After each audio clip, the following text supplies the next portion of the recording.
நிச்சயமாக பானு.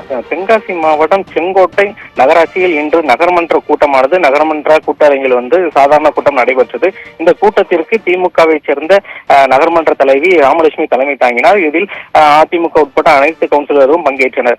இதில் அதிமுக கவுன்சிலர்கள் கூட்டத்தின் விவாதத்தின் போது மன்ற தலைவியானது ஒருதலை பட்சமாக செயல்படுவதாகவும் மன்றத்தில் எழுப்பப்படும் விவாதங்களுக்கு முறையாக பதிலளிப்பதில்லை, மேலும் தீர்மானங்களில் தன்னிச்சையாக செயல்பட்டு வருகிறார். தாங்கள் ஒப்புதல் இல்லாமல் அளிக்கப்படும் தீர்மானங்களை தன்னிச்சையாக செயல்பட்டு முறைகேடாக அதனை தீர்மான புத்தகத்தில் எழுதுவதாகவும் ஒரு குற்றச்சாட்டை எழுப்பி வந்தனர். இந்த குற்றச்சாட்டு விவாதமாக எழுந்த நிலையில் கூட்டத்தை விட்டு நகர்மன்ற தலைவி, திமுகவை சேர்ந்த நகர்மன்ற தலைவி கூட்டத்தை விட்டு வெளியேறினார்.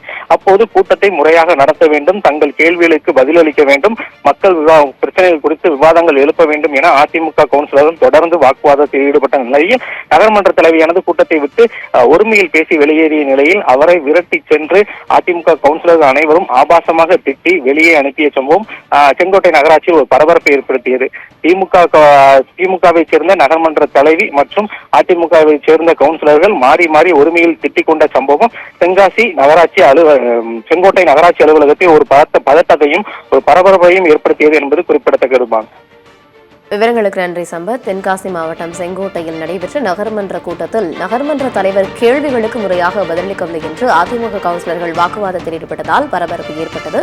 விவரங்களில் செய்தியாளர் சம்பத் வழங்க கேட்டும். தொடர்ந்து மற்ற செய்திகளை பார்க்கலாம்.